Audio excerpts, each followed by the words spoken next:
Welcome to today's edition of 3 Minute Halacha.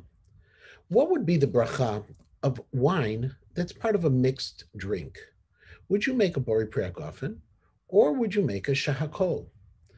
The answer to this question is actually found in a biur halacha in Siman Reish Bet 202. And the biur halacha is with the opening words of Im Harov Shechar. In Siman Reish Bet, the Rama notes that if the majority of the drink is wine, you'd make a bori priagofen. But if the minority of the drink, the mixed drink he was dealing with, was beer mixed with wine, if the majority was beer and only the minority wine, you would make a shahakol. And so it seems to be that the measure of what would require a bori priagofen is as long as you have a majority of wine. And yet, in the Magen Avraham, in Siman Reish Daled, Siv Katan Tet Zayin, chapter 204, paragraph 16, the Magen Avraham notes that as long as you have at least 1/6 of a mixture of wine, you would still make a bori priagofen.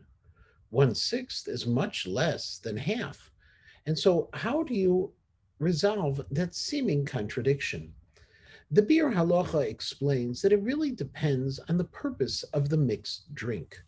And so, for example, if you have a drink where the mixed items are coming to enhance the flavor of the wine, for example, a sangria, where you have other flavors that are there to make it a better wine, in that kind of case, as long as you have 1/6 of the original, you would make a bori priagofen.